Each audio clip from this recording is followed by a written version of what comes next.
Water pollution is far from an unknown issue. The average person hears about it nearly every day on the news, whether it be plastic or oil polluting the water. This video aims to cover the two well-known aspects of pollution, as well as the one that has not had as much coverage.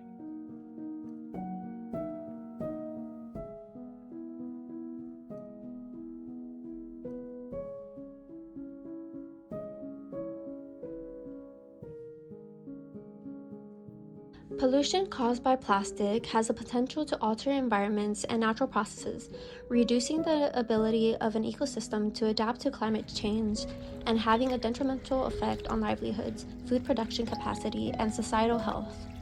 Microplastics are a growing environmental concern that can be discovered in coastal sediments in the northern Gulf of Mexico. Frequently, a high range of marine creatures, including small copepods and massive whale sharks, mistake these microplastics for food and accidentally consume them. To make plastic, carbon and hydrogen ions are linked together in polymer chains to form microplastics. These small plastics are less than 5 millimeters in length and typically come from tires, synthetic material, plastic, or personal care objects, including sunscreen and hair products. Chemicals found in plastics have been discovered in dolphins in the Gulf of Mexico. Recent research has found that phthalates, a product found in plastic, paints, and cosmetics, have been present in 71% of tested bottlenose dolphins in Sarasota Bay in southwest Florida. In Corpus Christi, human impacts arise during the tourism influxes that appear in the summers. Tourism is the second largest industry in Corpus Christi and has a major impact on the city's economy, with visitors contributing over $1.5 billion to the economy.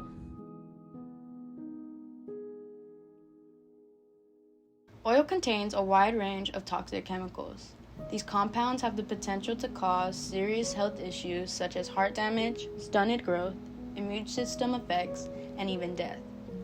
These chemicals such as benzene, toluene, polyaromatic hydrocarbons, and oxygenated polycyclic aromatic hydrocarbons exist in oils. Aromatics present in other spill types are the most toxic to marine life.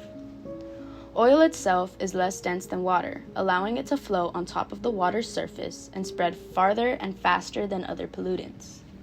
Oil covers the water's surfaces, preventing the respiration of coral organisms and decreasing the amount of oxygen in the water.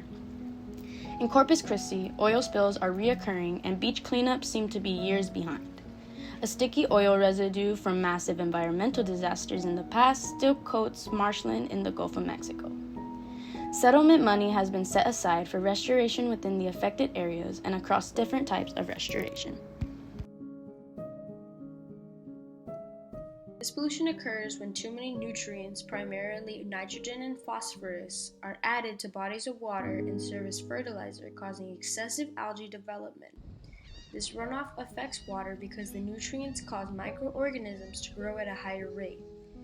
In urban areas where lawn and garden fertilizers are used, the nutrients can run off the ground, causing pollution in large bodies of water and affecting the ecosystems within them. The increase in amount of fertilizer can cause algae blooms and lead to the creation of dead zones in water where it occurs. A dead zone is an area of the ocean where large amounts of oxygen in the water have been removed by the addition of nitrogen and other nutrients being added into the water. In Corpus Christi, there is runoff from inland farms as well as many individuals using fertilizer to create perfect gardens for their getaway homes.